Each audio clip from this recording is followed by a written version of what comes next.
So, hello and welcome to Conversations with Esther tonight. This Wednesday, the 15th of October, 2025. Our guest is in the house. Thank you.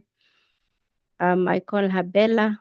Thank you, Bella, for accepting to be with us. I know last week was customer service week, but this is an excellent time to have this conversation. So allow me to pray so that we can kick off. Heavenly Father, in Jesus' name, we thank you for this session. As we begin, we ask that you lead us and guide us, and you give us strength to go through this. Even as a nation, we know it is well because you're in control. In Jesus' name, amen. So, conversations with Esther, allow me to. This is what and this is very timely. I want us to go to the chat, and I know we may not definitely be feeling quite well. I doubt if we'll have a lot on the green, but I'm managing well, calm, focused, engaged, balanced. Don't know how you're feeling today. If you're on the green, keep up your routine. If you're in the yellow space, you're struggling a bit, tired, distracted, stressed, take a moment to rest. If you're in blue, I'm not coping, overwhelmed, sad, persistent, stress, time to reach out, explore, support options. If you're in crisis or acute distress, panic, breakdown, intense sadness, please seek professional help. I always say it is okay not to be okay. And in moments like this, it's still okay not to be okay. It's okay not to be okay. So seek help. So allow me to just do this intro on Conversations with Esther. For those that may be joining us for the very first time, we are an impact-driven professional platform that informs, educates, and rebuilds mindsets on matters work, organizational culture, and holistic wellness. We ignite ethical and authentic leadership, promoting best practice within industries. Now, Conversations with Esther. Bella, kindly help me mute. Conversations with Esther equips the workplace with relevant legal, human resource, and holistic wellness skills through training, motivational talks, end-to-end HR consultancy support, and mentorship programs. Now, we are guided by our three values: integrity, excellence, and impact.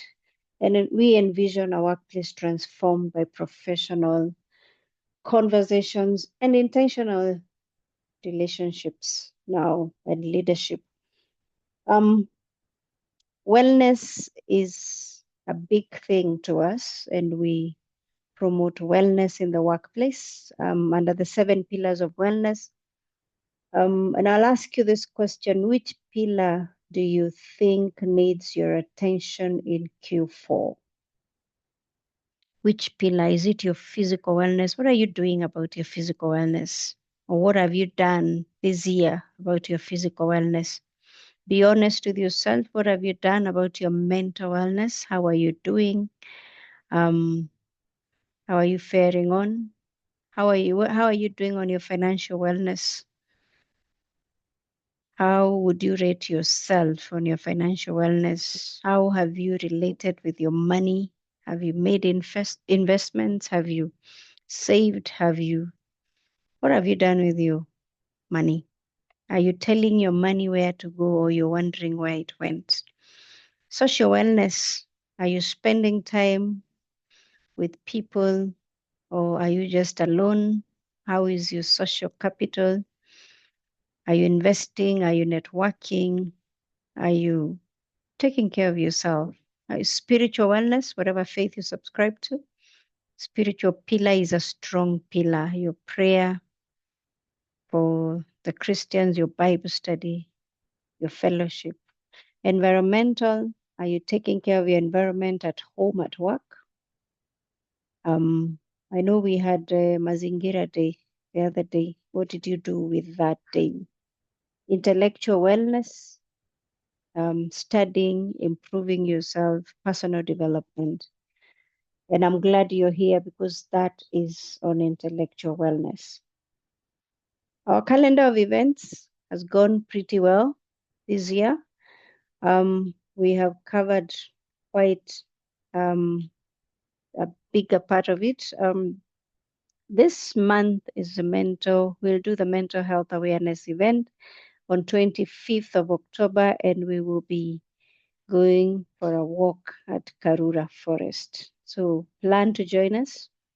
We just want to take a walk, unwind, spend time with each other, and just have time also for yourself.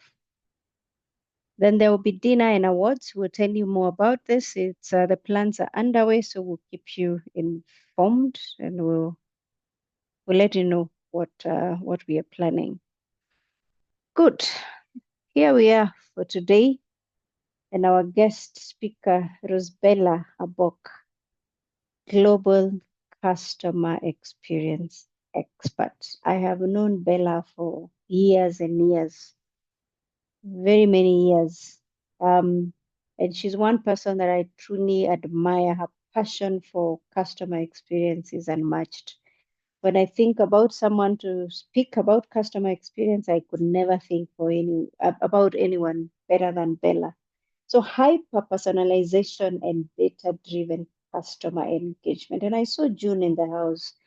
I know June is also very passionate about it. Nothing keeps customers coming back like bespoke experiences. Targeted messaging takes a customer's unique customer data and creates experiences that are hyper-personalized. AI-driven hyper-personalization creates customer profiles utilizing AI capabilities like AI agents and AI-backed data analysis to help support businesses in targeting their audience and creating relevant experiences that offer customers something they really want. Now, today, the global customer experience expert Bella will walk us through creating a strong data strategy that provides, just a minute, I need to pull something down here. Just a minute. Yeah, provides clear insight into customer behavior. So, Bella, I stop sharing and go back into this. Bella is here. She is seasoned. I love listening to Bella, and I want to let you know, Bella, I love listening to you when you have to speak about customer experience because you speak from the heart. So karibu sana, the floor is yours. Please take us through this. Asante sana, Esther. As Esther has said, hello everyone. I have known her. She has known me for a couple of years. And you know, when ladies say a couple of years, Esther, it's over 20. It's over 20. We look very young. And it's been quite the journey. I'm so blessed to have you as part of my growth journey through my career in customer experience, but also as a person, right? You know how they say you can always go back home, and Esther is part of my home team, if I can call it that. If I ever want to just go back home, Esther is part of that. Now, because we're here to discuss hyper-personalization and data-driven strategies in customer experience, I'll let people explore why we've known each other for that long, Esther, and from where and why in another forum. I'm so excited to have us all here. It's strange that we have someone as administrator. If it's okay, please rename yourself. I think we also have iPad. Please rename yourself. I like to have interactive sessions, and some of the time I want to acknowledge your feedback in the chat, or I want to ask you to unmute and even speak. It would be good if we knew your names. Also, in this age of AI and data consenting and data privacy and confidentiality, hopefully you are not a bot. iPad. I see someone has changed to JK. All right. iPad, I hope you're not a bot. All right, let's go. I will share my screen. I want this to be so conversational. If something sparks something in you, if you just see something and it activates an experience you've had as a customer, or an experience that you've seen somebody else had, somebody else has had, please put it in the chat, or please raise your hand. It would be great to hear what sort of experiences you've had as a customer experience professional, or someone that influences customer experience in an organization, or yourself as a customer, because we all are customers to different brands. And I will start to share my screen. I have a presentation for today's discussion. We have Safaricom Neon and TechnoSpark 7P. Please just rename. I know Zoom has that feature. Please rename. We want to know who you are. I'm here in my almost full names, so it would be great to know who you are. I'm starting to share my screen. Esther, please confirm that we are good.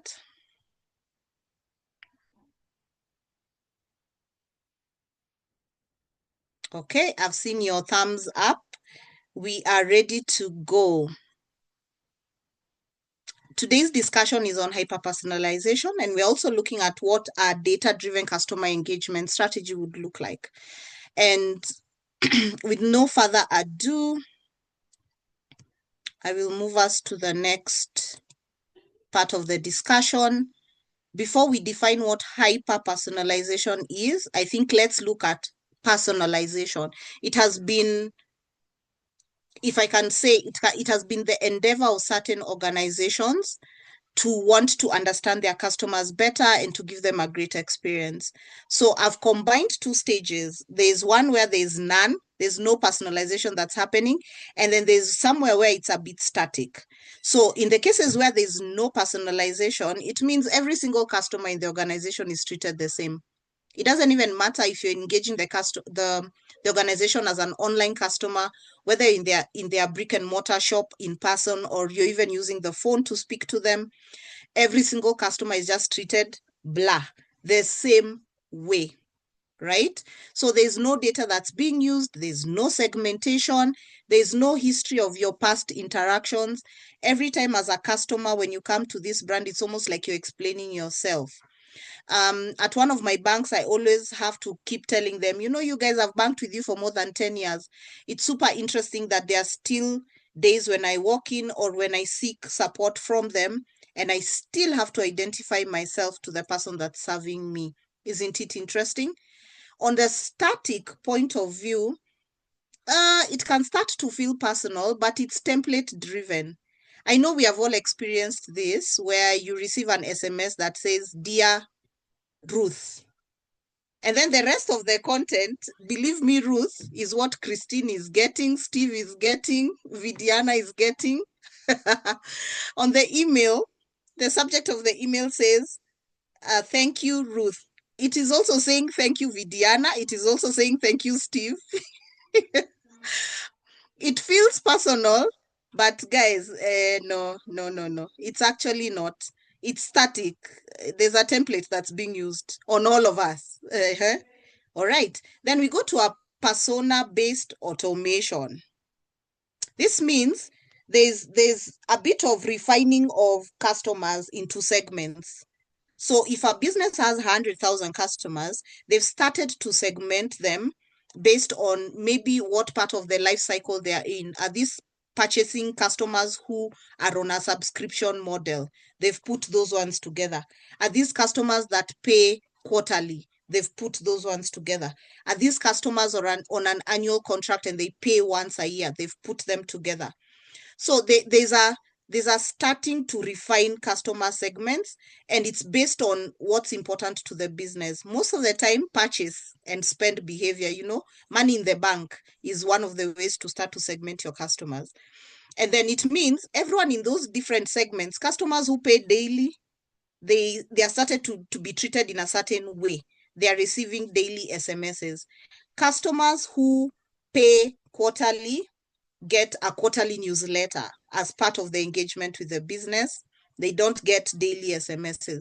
Customers who pay annually, they're on an annual program, they get a large bouquet of flowers on customer service week. They also get cake and they get balloons. I'm just giving an example, no pun intended, for celebrating our customers during customer service week. And then there's another stage of personalization where it's based on behavior across multiple touch points, across multiple channels. For example, if you have a history on a certain website, so they've asked for permission and you've accepted cookies and they kind of understand your behavior when you're on the website, as well as when you're off of the website, but you have that tab open, they can start to see that there's a certain customer who logs in at this time, and whenever they get to the purchase end in the e-commerce platform, they abandon cart, right? So I want to give an example of something that has happened to me.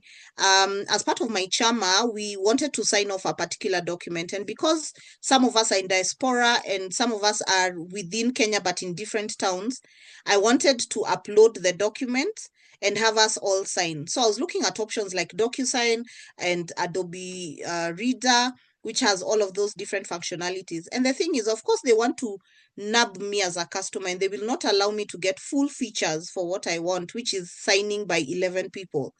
Somewhere along the way, they asked me to upgrade, to choose a plan. And I'm like, no, no, no, no, no, no. And then they want to bill me, let's say annually or monthly. I'm like, no, no, no, not only for this one round of signing of documents, I will not do it. So what do? I abandon cart. They don't see me there. I'm not getting the free trial. Do you know, when I left that, closed the tab and everything, I received an email. I did receive an email and it told me about when next I can get the free trial and what my payment plan would look like. So it's condensed to make me convert as a customer. And that email is very specific. It's not about all the many features of Adobe. They kind of know that I'm sold on what I want to do. But I didn't convert as a customer. So when you start to see certain elements of no sooner had you logged into a website than you received an SMS, than you received an email, it means that they are looking to personalize your experience based on your immediate previous action. And the thing about recency in interaction is that it drives action.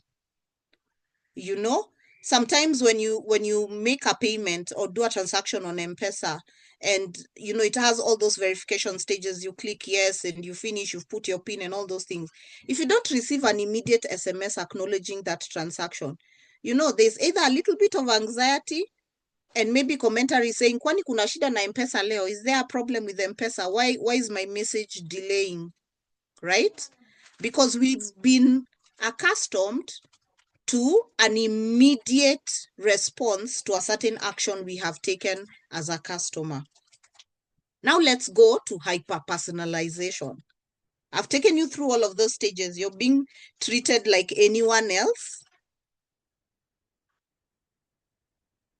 You're being treated like anyone else. And then suddenly there's the templates that are being used.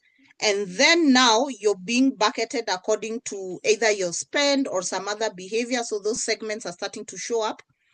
And then there's immediate response to an action you have taken. Hyper-personalization is so individual. It is so individual that the context for which a business is interacting with you has to do with multiple variables. So it is your location most of the time. and they will request for you to switch on location on your device. It is even the type of device that you have. We know this. Android, iOS, their experience is quite different. And then it's sentiment signals, right? So you have hailed a cab using any of the cab hailing apps, and somewhere along the way you have canceled your ride.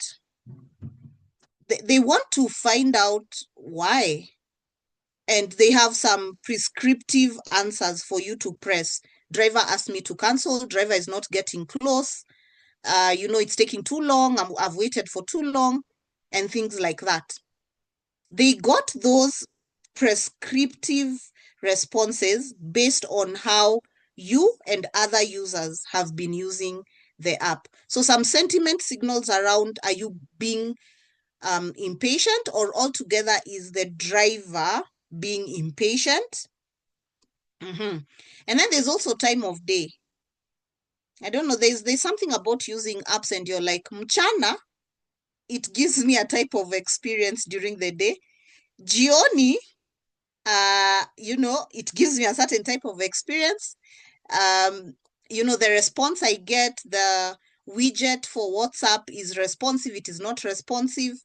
So time of day is another nuance. What I'm trying to say is that there are so many variables at any one point that it will influence how a brand interacts with you as a customer. And it is so intuitive because it wants to match your individual experience. This is where it even anticipates your friction points.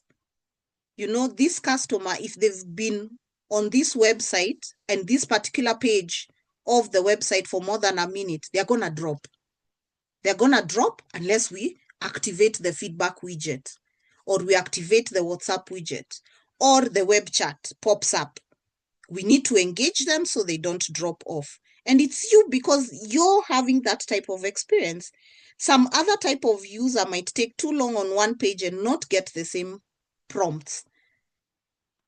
All right. I don't know if any of this is resonating with us. It would be great to see your thumbs up. If you're thinking about a certain particular brand that you've interacted with recently, or the brand where you work, it would be great even for you to type in the chat and say, just thought of Carrefour, just thought of Naivas, even as we continue with the discussion. So we've covered the stages of personalization all the way to what hyper-personalization is.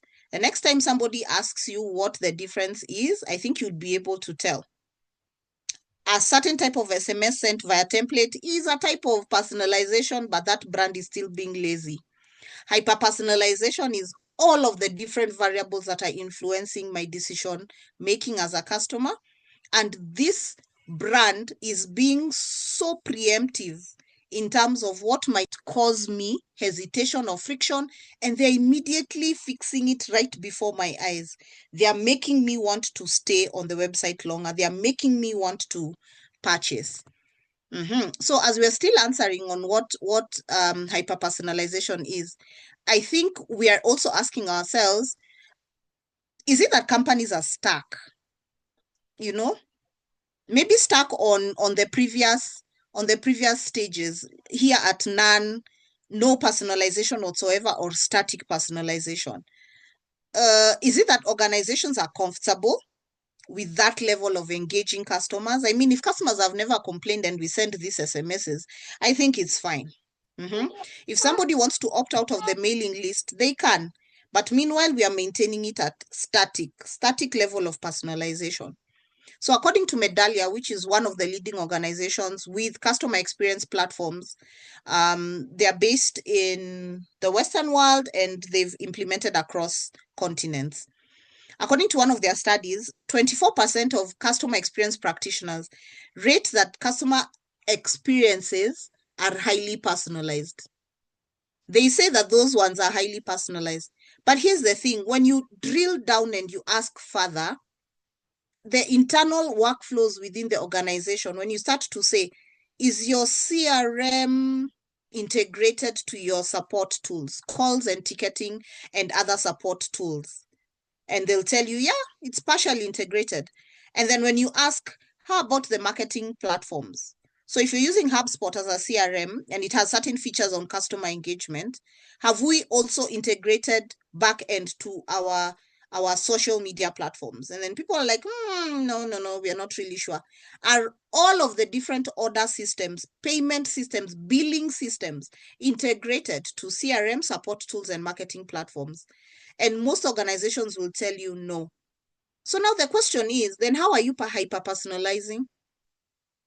If at any one point, all this is fragmented, it's in different places, how then are you able to hyper-personalize? You really are not.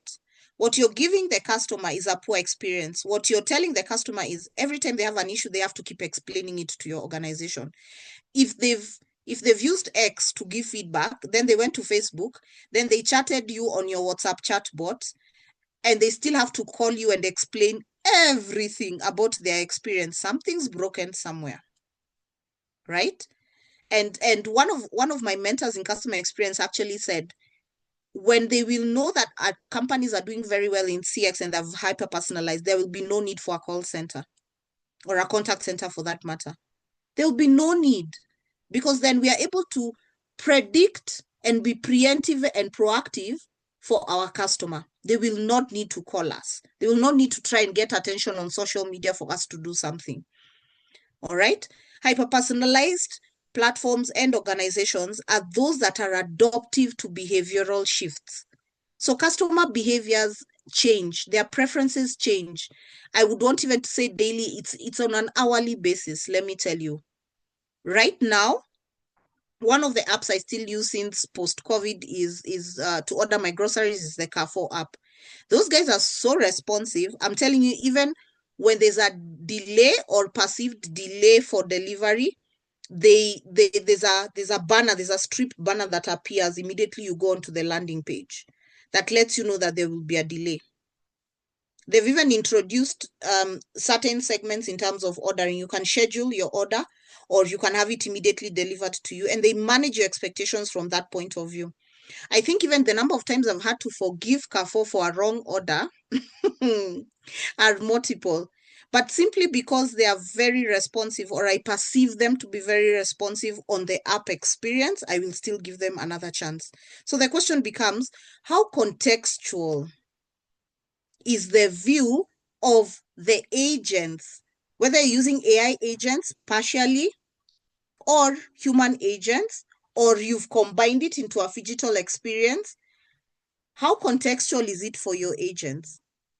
And I even want to ask in the audience, have you had that type of experience where you call into a call center or you send a chat, and at some point they tell you, please give me a moment as I confirm, please give me a moment as I check with the technical team, or that's not in my view right now. They tell you they're not able to see some detail about you as a customer. They actually need to ask somebody else to do it. And you're wondering, also they might or might not manage your waiting time. So then the question becomes, if you're going to enable multi-channel experiences for your customers, why don't you just make sure the support teams and anyone that is customer facing, customer touching, actually has an interface that combines all that information? By the time I'm calling in and they ask me my name and identify myself, they should be able to say, we see that you visited the Junction Mall branch 2 weeks ago. How was your experience? Or they say, you're very active on USSD. Do you prefer USSD to internet banking? You know, those are the type of experiences. And I start to say, then these people understand me. They are listening. They know me. So personalization becomes hyper when it goes far beyond what a customer is explicitly telling you. And now it's starting to feel like you can preempt, and that customer can feel understood, seen, and heard. If you're filling out a profile, for example, and you click on a filter, so this profile could be anything, your LinkedIn profile or any other ATS profile, or there are some details that you're required to fill in order to transact. And at some point, you're saying, no, something is broken and I don't feel so good about this. And you write to the company and you say, I'm having a poor app experience, or I'm in person somewhere and this is just not what I expected. The customer is giving some unsolicited information, and their behavior patterns are showing that they've moved from one place to the other. They've come from calling, they're now in person at the banking hall, right? Or at the shopping mall. So they've come from app experience, now they're in the shopping mall. There are certain signals that should send to an organization. There are certain signals that should send to the person that's heading customer experience, or the people in marketing, or the people in commercial. So Stefan Osteos, whom I had the privilege of being published with in a white paper, defines hyper-personalization as mimicking a human-to-human interaction. You know, when you're interacting with someone in person, they're right in front of you, there's something they're saying to you, they're nodding their head, their eyes are lighting up, they might even change how they are starting. All of these things are happening in context at that one time. So when a customer asks a question with some sadness in their voice, and then they receive an empathetic response from someone on the other side of the line. At the same time, if a customer is showing excitement in their voice, and the response that they are getting from the person that's serving them is a match of energy, that's hyper-personalization. Someone's meeting you at exactly where you are, and they're meeting you at exactly how you feel. And so if an organization says we want to move from none or static, scanty personalization to hyper-personalization, we are saying that there's a certain level of sensitivity to our customers. There's a certain level of listening beyond what the customer is saying. And we are now going into a place where the customer is feeling individually as one person, that they've been heard, that they've been seen, that they've been understood. So here's the thing. The new reality for customers is that they will not benchmark your brand against your direct competitor. So it's not bank to bank. No. It's I am comparing the experience I get in my banking hall to the experience I get inside of Carrefour on aisle number 2. Gregorio is saying customers are now thinking beyond, did this hotel serve me better than the other hotel? That's not even the question. What we are thinking as customers is, Netflix remembers my login and what I watched last time and what I binged on. So why can't this restaurant where I come to every second Friday of every month, and I always bring someone, they can't remember my order, they can't remember what I like on the menu, or on the other hand, they can. Have you ever been to a restaurant and there's a certain server who comes to you na ile smile tu ya, kama kawaida, they want to serve you what they've been serving you before. They know your ritual. They know that when you sit facing this side, it is a tea day. So we start with tea. And when you sit facing the other side, you're going to have a guest joining you. That's the level of hyper-personalization where you feel seen. And so the question is, does it mean every business must adopt hyper-personalization immediately? Maybe you're thinking where you work or a certain brand you've interacted with recently is at that template SMS level, template email level. Must they? Me, I'm okay with with that email that they send me, with that periodic SMS on Mother's Day or on Father's Day, whether I am a father or not, whether I am a mother or not. You're just fine with getting whatever SMS as long as it was rolled out by the marketing, comms, and customer experience team. And we are saying high volume, low margin sectors where they know that every single interaction with a customer is coming with, an additional 1 shilling. It's not much. And they know that operational efficiency will demand that you still remain simple, yet scale to the masses. So I'm looking even at telco. How can they then individualize interactions? It's a tough one. And that's where AI comes in. That's where the data management part comes in, because we do have this data. It's rich, it's in there. I had mentioned a couple of platforms, the CRM, the ERP, the billing systems, the social media management systems, all of those things. If they've been integrated and we have segmented our customers beyond purchase behavior, and we've gone all the way granular to multiple levels, it means it might be complex to roll out hyper-personalization in terms of customer engagement, but it's possible. It's possible.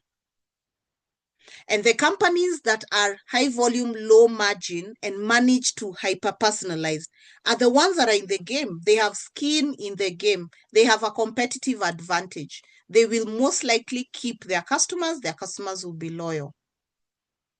So, how is the chat doing, Esther? I've talked for a while there. How are we doing on the chat? Let me just go there. I see Ruth. I think Ruth just commented so much so that I stopped calling. Uh-huh. She stopped calling a certain brand. I think so. Yeah. Carrefour, that is June Mwathi, says Mm-hmm. Carrefour has integrated hyper-personalization across multiple channels. Well, they use email, app, in person, and in-store to deliver groceries seamlessly. I love their buying history that facilitates repeat purchases. Let me see. Selena says, I'm listening to this and it is sad to note that while others are moving towards hyper-personalization, a bank still has front-serving staff.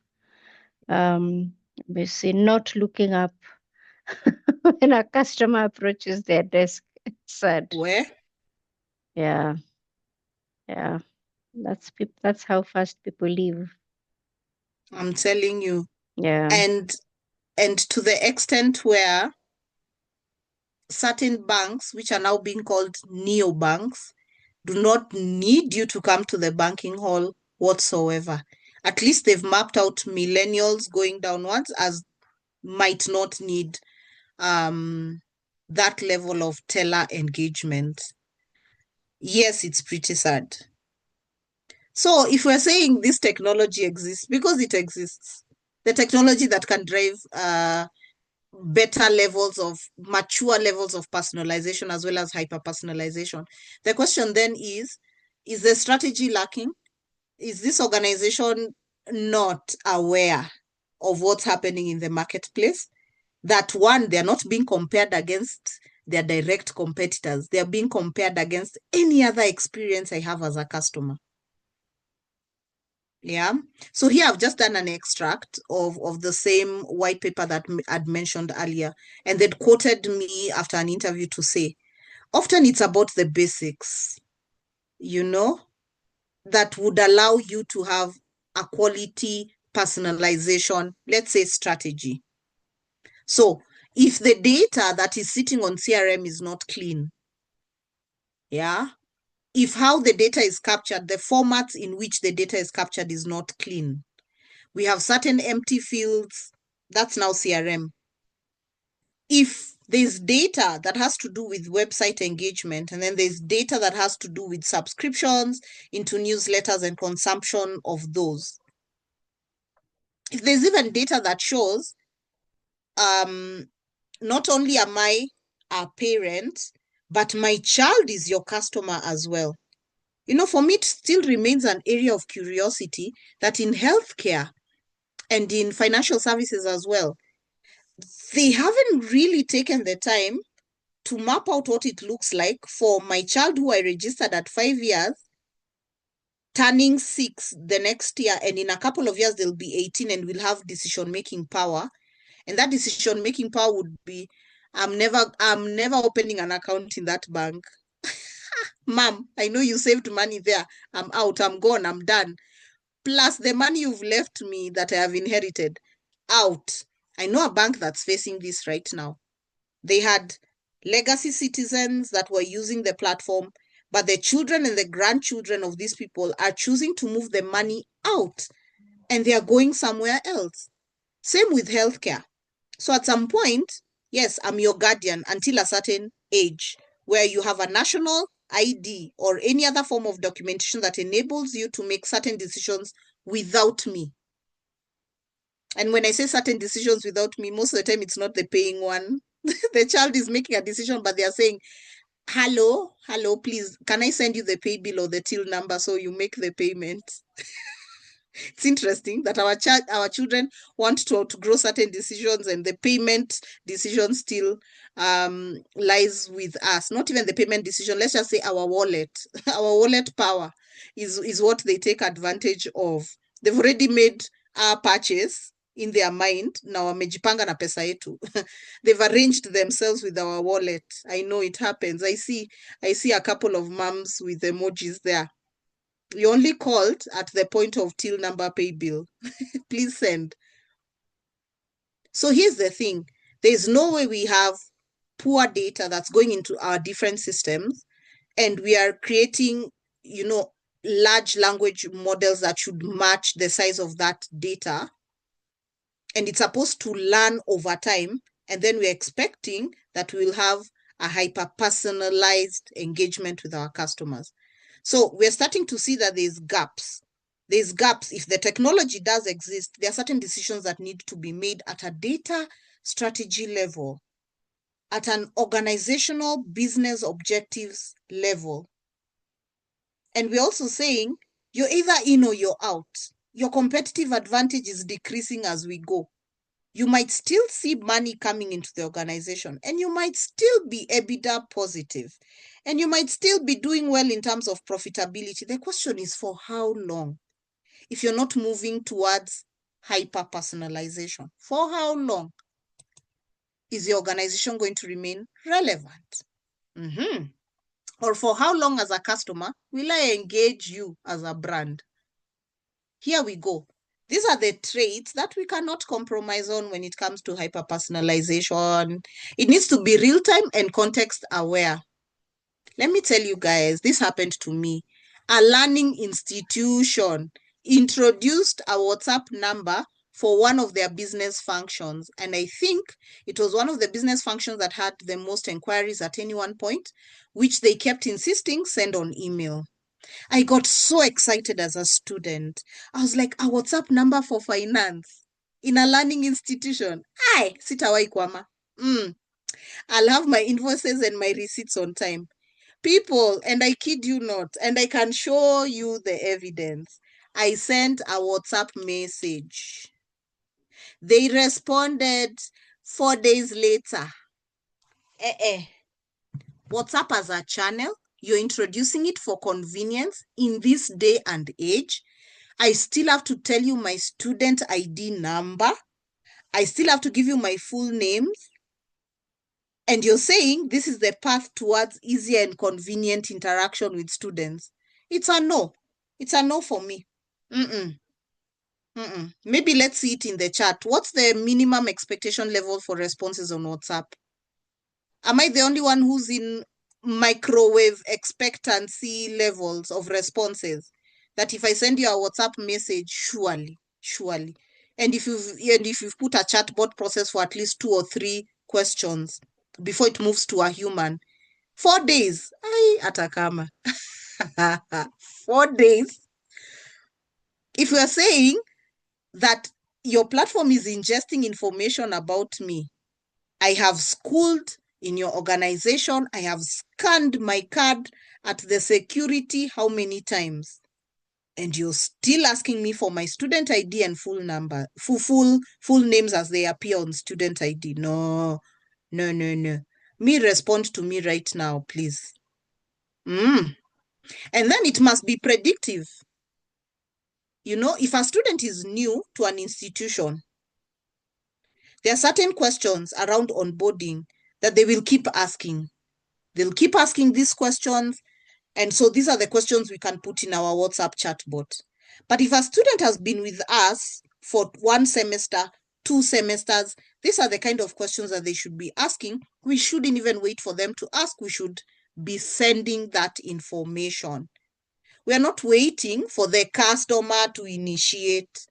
We are anticipating and assisting the customer before time. Another trait of hyper-personalization is that it's channel aware. So there's me walking into the institution in person, and there's me on WhatsApp with finance department. There's also me on WhatsApp with fellow students.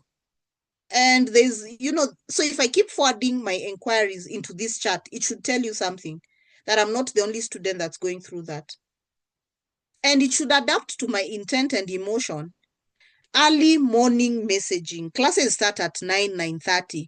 But for some reason, I'm always messaging at 6, 6:30 a.m. That's data and information that should tell the institution, it's not that I'm behaving the same way every single time, but even the days that I do behave the same way, then you must see that there's a continuous experience. I will show up physically at the institution 3 hours later.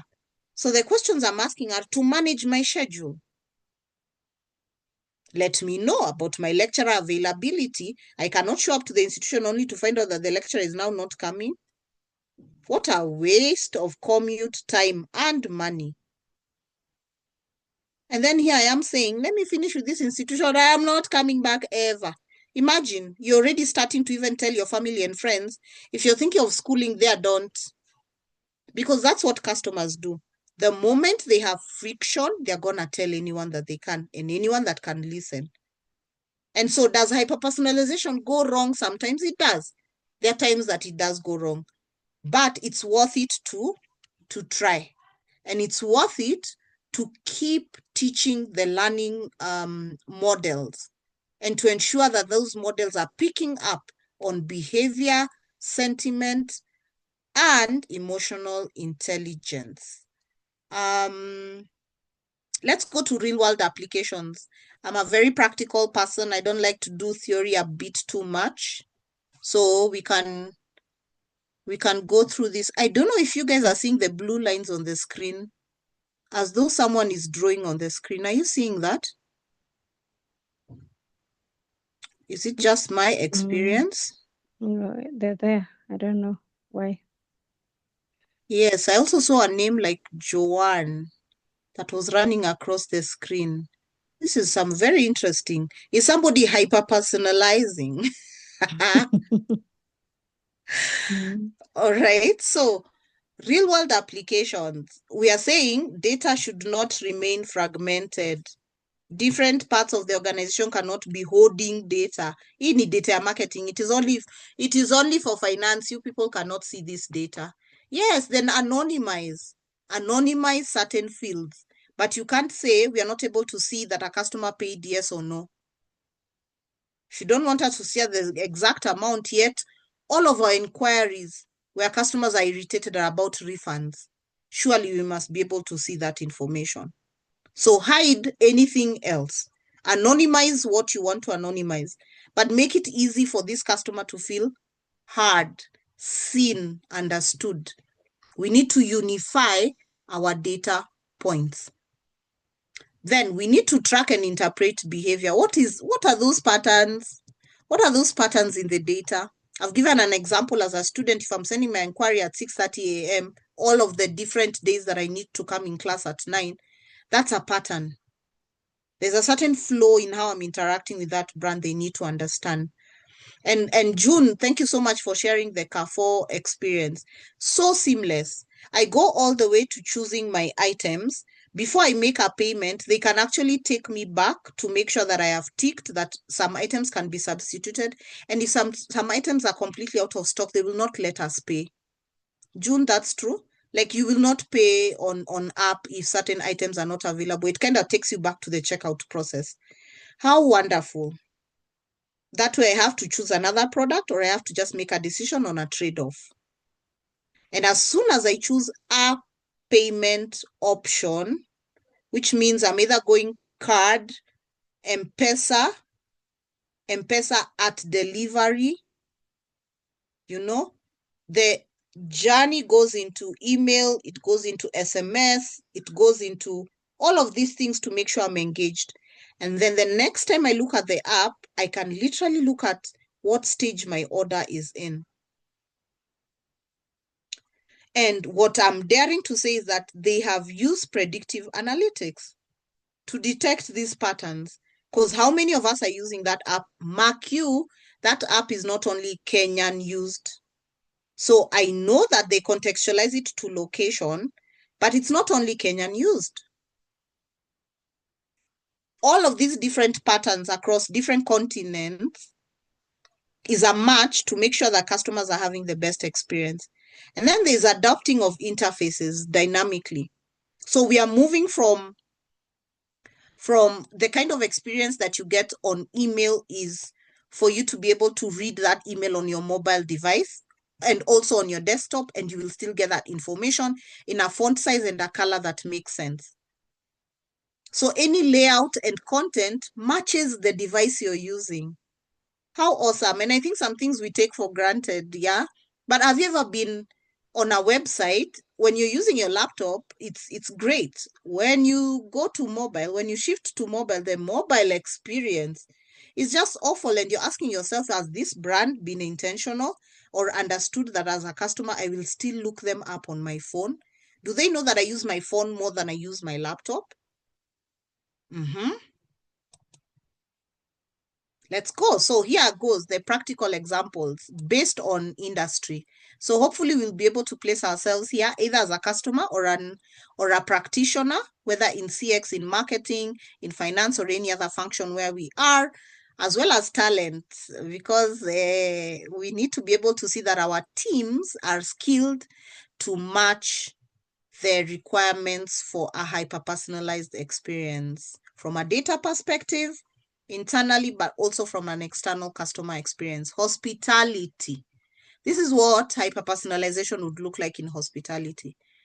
The follow-up tied to feedback you gave, not just when you filled a survey, after you visited I don't now want to mention brands, but after you visited the hotel lobby of a certain place, then they are sending you a survey 24 hours later. Recency bias now. I mean, the number of things that have happened in my life in 24 hours since I left your hotel. But there's something you said when you were clearing your bill. You said it to your server, or, you said it at the reception when you were paying, if it was a stay. You are paying and you're swiping your card. There's something you said. You said, oh my God, you guys, your level of cleanliness. You've not filled in a survey somewhere, but you've just given feedback. Where is it being captured? And how is that feeding into key actions for your next visit? Routing all of the loyal customers so that they are handled in a certain specialized way by agents who know their history. I mean, like I've just told you guys, I'm having to remind my bank that I've been with them for 10 years every time I interact with a different agent, whether on phone or in person at the banking hall. No. And then there's localized messages. Before or after a trip, it's evident that, let's say we only go to Radisson, any of the Radissons for 10th of April, which happens to be my birthday. But I always, let's say, this is an example. I don't do this, but if I was going to the Radisson every 10th of April, I'm booked somewhere in a Radisson, somewhere in Kenya, in Mozambique, in wherever. Surely they should have this data. They should even localize the kind of messaging. Bella, we are looking forward to receive you. Right? How special that feels when you know that a brand is expecting you, or that they've understood you enough to know that this is the type of service that you prefer. Let's go retail e-commerce. I think we've belabored this one, especially with the Carrefour example, that one, you're getting offers linked to how you generally spend. So it's not just that you're putting items in your cart for this particular shopping experience, but because you have been shopping with them, they allocate loyalty points to you. And those loyalty points are optional for you to redeem with every next purchase. How interesting. Your promotions are adjusted because of your feedback signals. The last time that you shopped below 2,000, yet you always shop 4,000 shillings. A certain signal that either your wallet is shrinking or you're now buying items from somewhere else.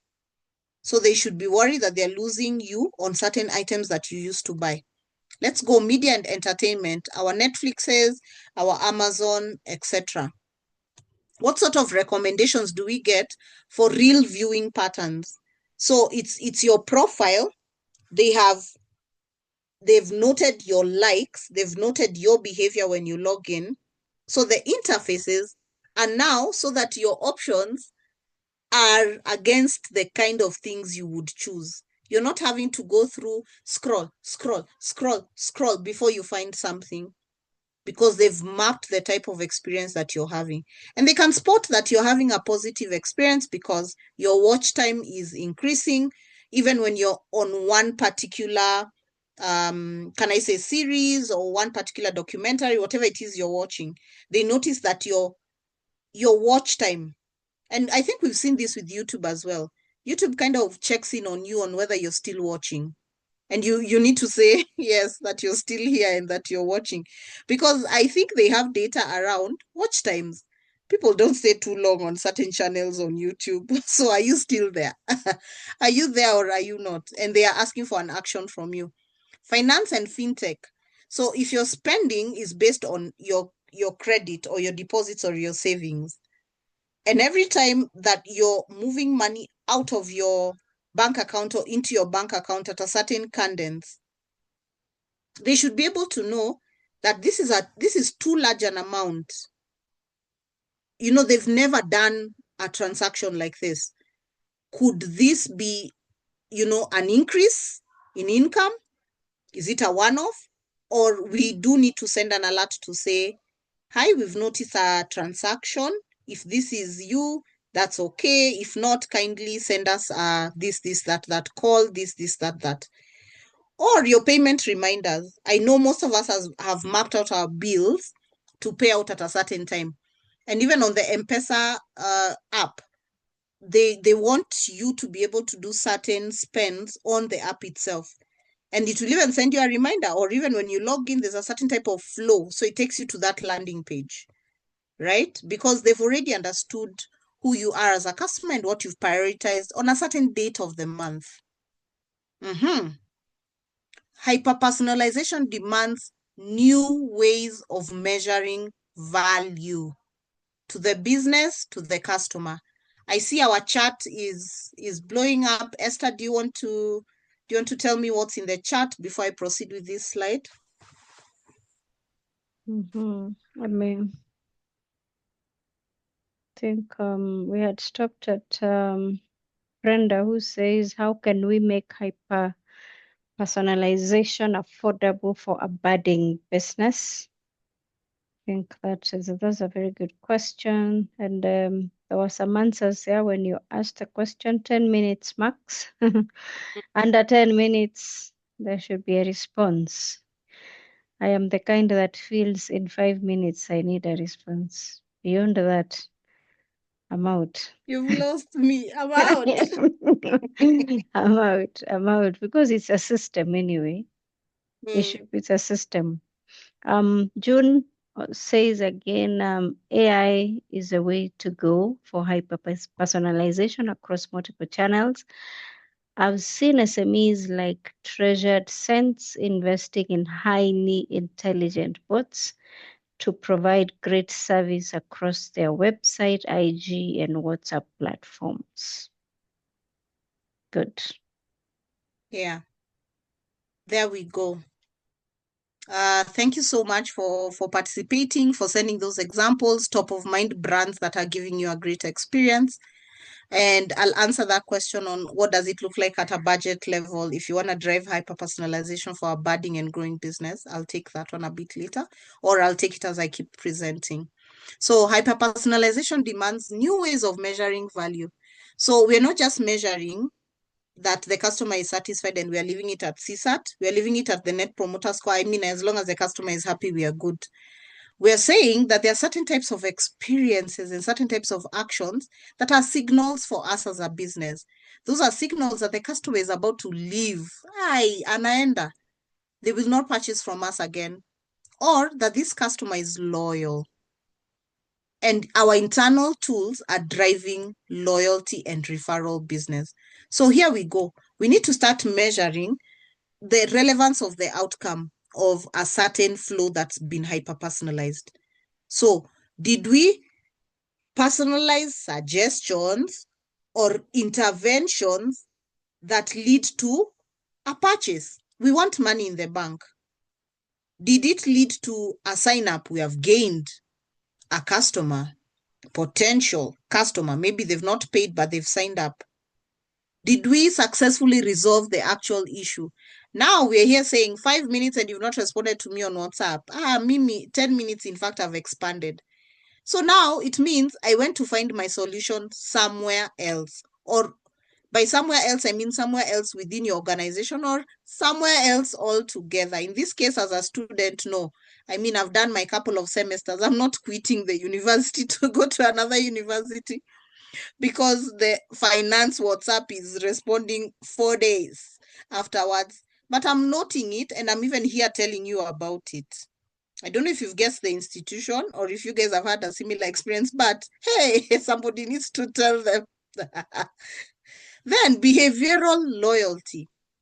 So are customers coming back sooner than they used to? Are they using more features on the app? Some of these apps have so much functionality, guys. I had a guest on one of my podcast episodes who said, why do I land in Kenya, download this app, and then everything is in Swahili? Why the assumption? Why the assumption that every user is going to use Swahili? Where is the drop down for me to choose language? And even so, who says I'm fluent in English? And it's one of those apps you have to use because it's linked to a telco.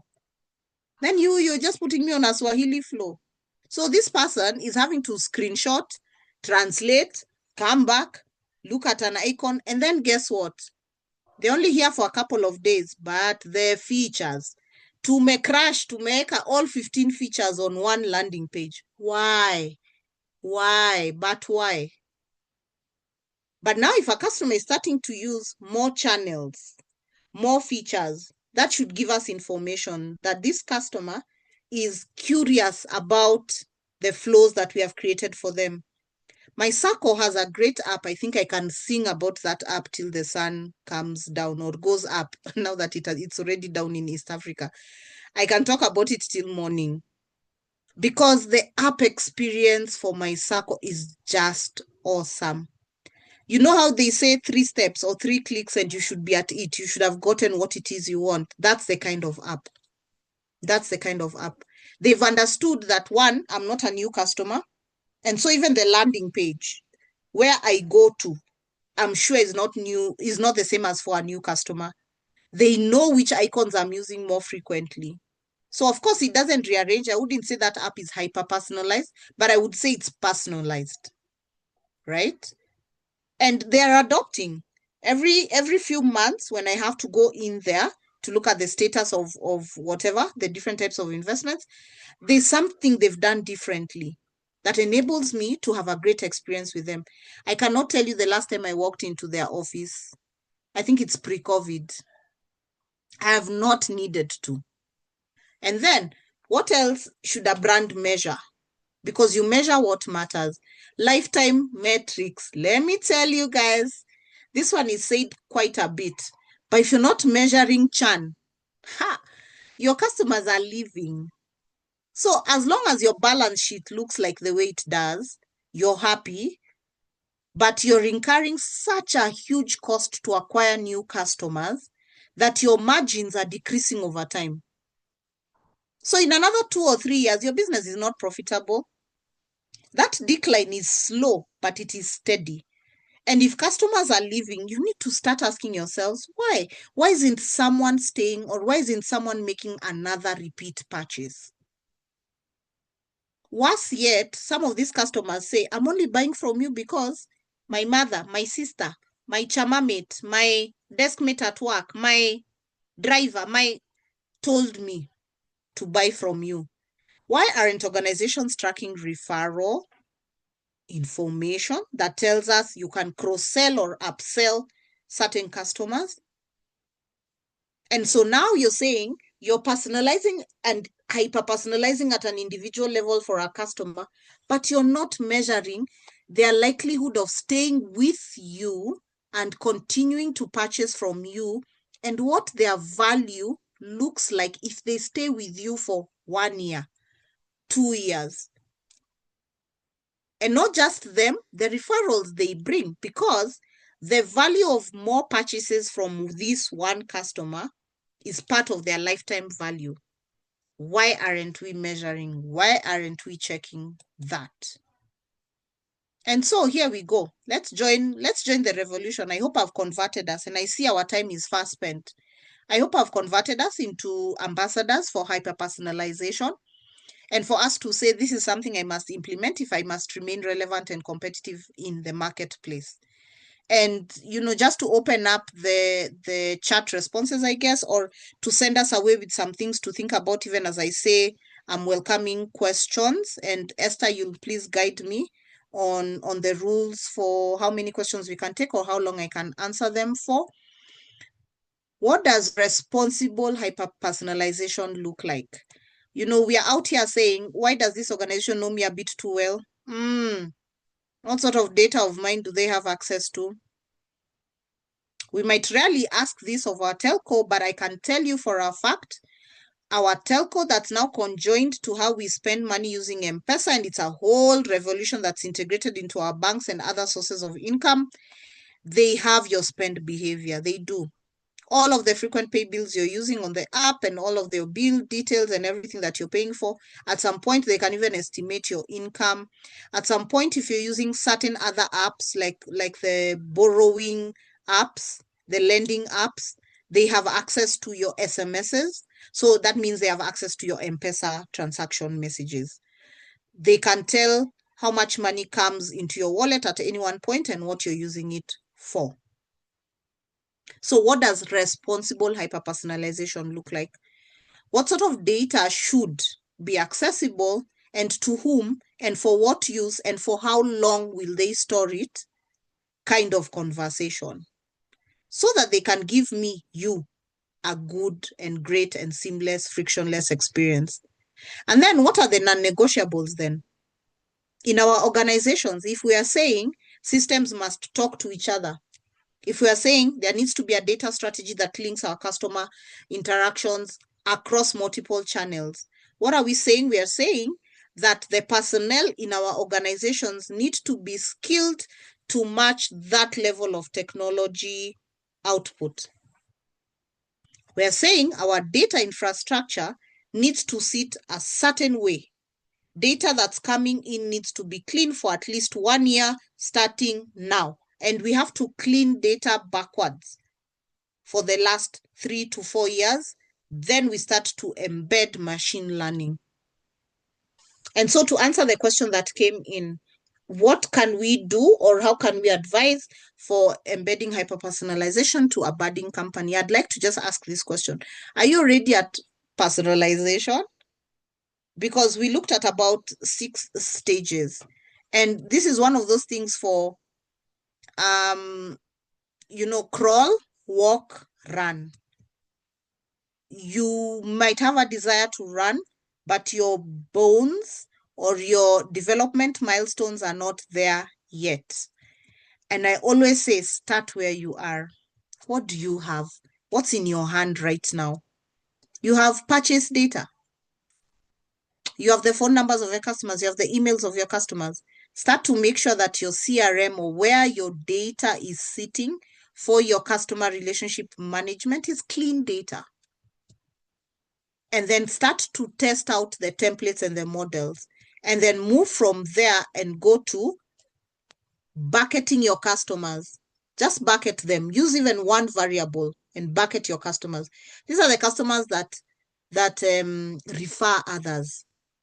They're 10 out of 100. 10% of my customers have referred. not just by telling someone, but they've referred successfully means they brought someone who paid. And then you put them into a bucket and you start to give them a certain type of experience. Just those 10, that 10%, start to give them a certain type of experience. Get feedback from them and then move it into the next bucket. Where if they do not give you feedback on the 10th of every month, and they always do, you're now sending an SMS, sending an email, and you're automating that. There's platforms that you can start to use that are affordable. I'd recommend Zoho and the different types of modules that they have. It's affordable. You can start there as you're improving on your personalization levels. And at this point, I'd like to stop, maybe invite comments, invite questions. Our time is up, and believe me, this is just half of what I wanted to share today.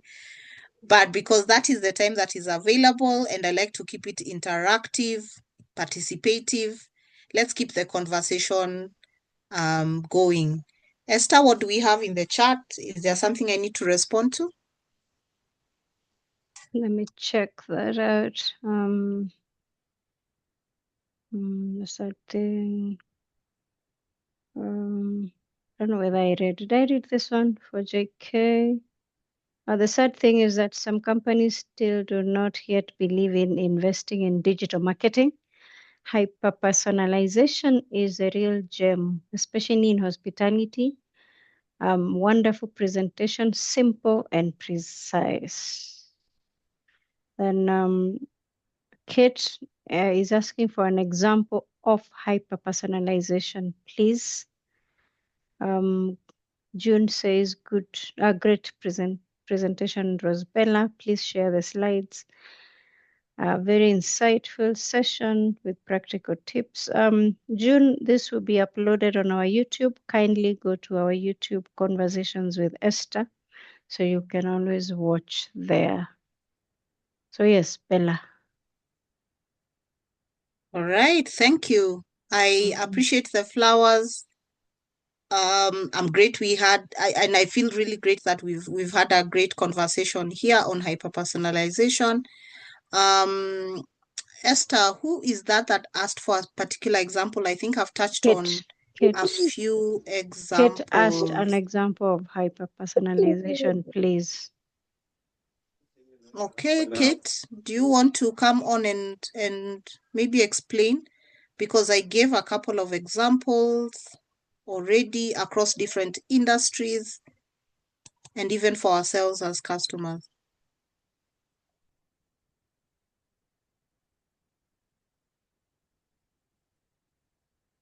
Is she able to unmute and just... Okay. Maybe not. Industrial. She says industrial. She typed, yeah. Okay. So Kate, we can please definitely reach out to me on LinkedIn. My name is Rosbella Bock on LinkedIn. Let's take the chat from there. I'd be happy to look at any specific industries where you want examples in.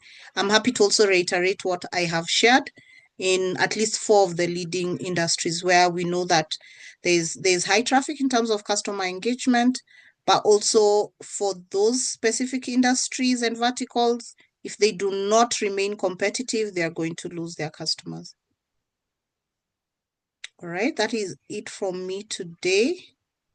Esther, I hope I'm not locking anyone out. Maybe let's just anyone with a comment or question, you can unmute so that we can close. Hello, Brenda here. Hi, Brenda. Is it too late to hear about hyper-personalization on a budget? Do you have time or not? She can respond. She can respond. Okay. That's okay. I can, and I kind of already did. The next question would be, what's your budget? And the other question would be, if I was able to show you, based on the current data that you have, if the business does not move towards hyper-personalization, that there's a certain amount of money that you're leaving on the table, I'd be able to convince you to expand your budget. Brenda? So for example, if you're saying what I have is 1,000,000 Kenya shillings to spend within the next couple of months until the end of 2025, yet my customer base is 1,000,000 people as well, Bella, if I want to move from just sending them the kawaida SMSs and emails, I want to move to a place of I have segmented based on website actions, then it's going to cost me more than the 1 million. And I'll say to you, Brenda, segment a sample, start there. Pilot with a fraction of your customers, start there. Prove to the business that this investment is worth the big bucks. It might even mean you need to reallocate certain budget items to this, because we spend too much money fixing and being reactive with customer engagement. How about we now start being predictive, proactive, and we start using the tools that would prevent our customers from churning? Let's reallocate that money.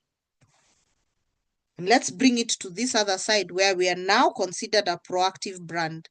It would need you and I to have a deeper conversation on what your numbers look like, your number of customers that are engaged, your number of customers that are dropping off, what you're currently spending on other forms of customer engagement, especially reactive forms of customer engagement, and why it makes sense for the business to reapportion that money this other way. Again, let's pilot a sample size of your customers to prove that it's a thing. Sometimes people believe it when they see it. I hope that helps. Yes, it does. Thank you. Amazing. Amazing. Karibu. Anyone else?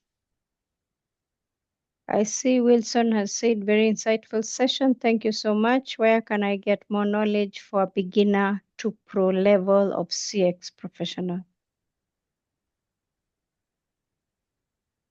Wilson, start where you are, consume as much content in customer experience as you can. At this point, of course, I will mention that I am doing podcast episodes and I started at the level of what is customer experience. So start there. You can consume that content. Follow customer experience experts. Join the Customer Experience Academy. They have a Tuesday morning conversation with customer experience experts every single Tuesday for the last 1 year plus. These are all currently at no cost to you in terms of paying in order for you to listen to that information. And then have high touch conversations. I'm open to having that with you, listening to where you are and what your aspirations are, and probably advise you on the path you should take towards that career. Karibu. Wow, great, great. Bella, you can share your LinkedIn on the chat again. Just share it there, and maybe the Yeah. contacts if you would want them to talk to you.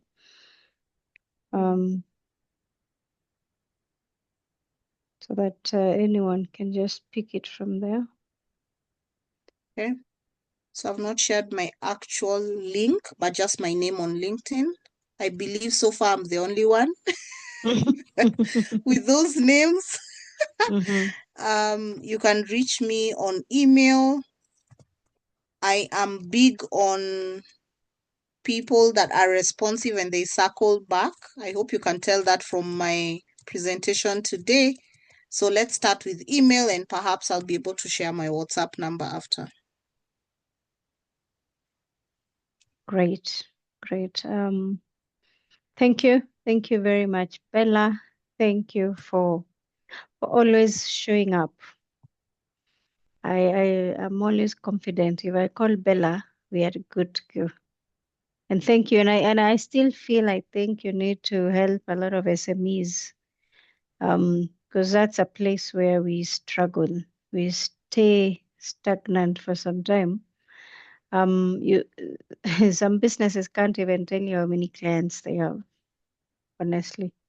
I think it's that conversation. You show up, I want this service, you give it, and they go. They're quiet for some time. You're not able to reach out to them. You don't know what happened until you meet them and they tell you, we moved to another service provider. Yeah. So I think the SME space is quite huge. It's a space that needs this education and this content. But thank you, everyone. God bless you. Have a good night. Thank you, Bella, once again. Asanteni sana. God bless you.